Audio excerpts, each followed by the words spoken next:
Periyar Maniammai Institute of Science and Technology, Tanjavur. RIAC ranked number 17 in India by IIRF.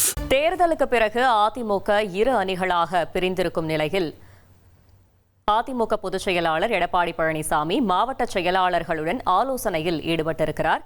அண்மை செய்தியாக பார்த்து வருகிறோம். மேலும் தகவலை செய்தியாளர் தாயுமானவன் வழங்க கேட்கலாம். தாயுமானவன் வணக்கம். இந்த ஆலோசனை தொடர்பான முழு தகவலையும் சொல்லுங்க. தமிழக சட்டமன்ற தேர்தல் முடிவுகள் எதிரொலியாக அதிமுக 2 அணிகளாக பிளவுபட்டிருக்கக்கூடிய ஒரு சூழல்ல அதிமுக பொதுச் செயலாளர் எடப்பாடி பழனிசாமி தலைமையில ராயப்பேட்டையில் இருக்கக்கூடிய அதிமுக அலுவலகத்துல மாவட்ட செயலாளர்கள் கூட்டம் என்பது தற்போது தொடங்கி இருக்கிறது. அதிமுக 2 அணிகளாக பிளவுபட்ட நிலையில் இபிஎஸ் அவர்கள் தலைமையில நடைபெறக்கூடிய இந்த மாவட்ட செயலாளர் கூட்டத்துல பல்வேறு விஷயங்கள் விவாதிக்கப்பட இருக்கிறது. அமைப்பு ரீதியாக இதற்காக 82 மாவட்ட கழக செயலாளர்களுக்கு அழைப்பு என்பது விடுக்கப்பட்டிருக்கிறது. அதிமுக தலைமை அலுவலகத்திற்கு இபிஎஸ் அவர்கள் காலை 8:45 மணி அளவில் வருகை தந்த நிலையில் முன்னதாக தலைமை கழக நிர்வாகிகளுடனான ஆலோசனை கூட்டம் என்பது நடைபெற்றது. இந்த ஆலோசனை கூட்டத்தில் துணை பொதுச் செயலாளர் KP முனுசாமி, கோகுல இந்திரா உள்ளிட்ட பல முக்கிய நிர்வாகிகள் இந்த கூட்டத்தில் பங்கேற்றிருந்தாங்க. இதன் தொடர்ச்சியாக தற்போது மாவட்ட செயலாளர்கள் கூட்டம் என்பது கட்சியினுடைய மேல்தளத்துல தற்போது முதல் தளத்துல நடைபெற்று வரக்கூடிய காட்சிகளை பார்க்க முடிகிறது. குறிப்பா சட்டப்பேரவையில அதிமுக உறுப்பினர்களிடையே அந்த பிளவு என்பது ஏற்பட்டிருக்கிறது.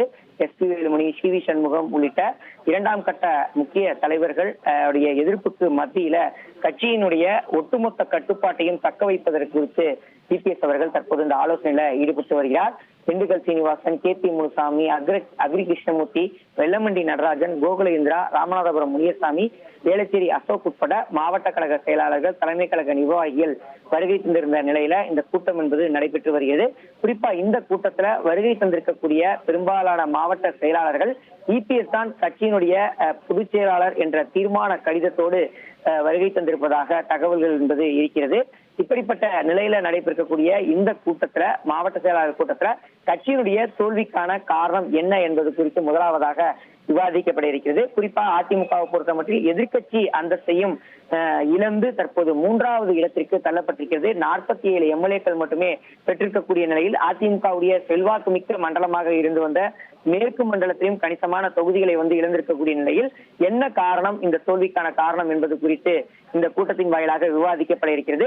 அது மட்டுமல்லாம அதிமுக 2 அணிகளாக பிளவுபட்டிருக்கிறது. குறிப்பா அதிமுக பொதுச் எடப்பாடி பழனிசாமிக்கு எதிர் நிலைப்பாட்டுல 2ஆம் கட்ட தலைவர்களாகவும் மண்டல பொறுப்பாளர்களாகவும் இருந்த CV சண்முகம், விஜயபாஸ்கர், அதே போல பல முன்னாள் அமைச்சர்களும் எதிர் நிலைப்பாட்டை எடுத்திருக்கக்கூடிய நிலையில், தாவேக ஆதரவு நிலைப்பாட்டை எடுத்திருக்கக்கூடிய நிலையில் கட்சியை தொடர்ந்து பிளவுபடுத்தக்கூடிய நிலையில சிறப்பு பொதுக்குழுவை கூட்ட வேண்டும். குறிப்பாக பொதுக்குழுவை கூட்டுவதற்கு பொதுக்குழு உறுப்பினர்களிடம் கையெழுத்து பெறக்கூடிய பணிகள்ல அதிமுக பொதுச் செயலாளர் எடப்பாடி பழனிசாமிக்கு எதிரானவர்கள் செயல்பட்டு வரக்கூடிய நிலையில் அவற்றை எப்படி முறியடிப்பது என்பது தொடர்பான ஆலோசனையும் மேற்கொள்ளப்பட்டு வருகிறது. குறிப்பா அதிமுக பொதுச் எடப்பாடி பழனிசாமிக்கு எதிர்நிலைப்பாடு கொண்ட முக்கிய நிர்வாகிகள் அனைவரும் கட்சியினுடைய முக்கிய பொறுப்புகளில் இருந்து விடுவிக்கப்பட்ட நிலையில 26 மாவட்ட செயலாளர்கள் புதிதாக நியமிக்கப்பட்டிருக்கிறாங்க. அவர்கள் பங்கேற்கக்கூடிய முதல் கூட்டமாக இந்த கூட்டம் என்பது இருக்கக்கூடிய நிலையில் அவர்கள் என்ன மாதிரியான பணிகளை மேற்கொள்ள வேண்டும், குறிப்பாக எதிர்நிலைப்பாடு கொண்டவர்கள், கட்சியினுடைய முக்கிய நிர்வாகிகள் மற்றும் தொண்டர்களை அவர்கள் வசம் கைப்பற்ற முடியாமல் தடுப்பதற்கு என்ன மாதிரியான பணிகள் மேற்கொள்ள வேண்டும் என்பது தொடர்பான ஆலோசனை எல்லாம் இந்த கூட்டத்தின் வாயிலாக மேற்கொள்ளப்பட இருப்பதாக தகவல்கள் இருக்கிறது.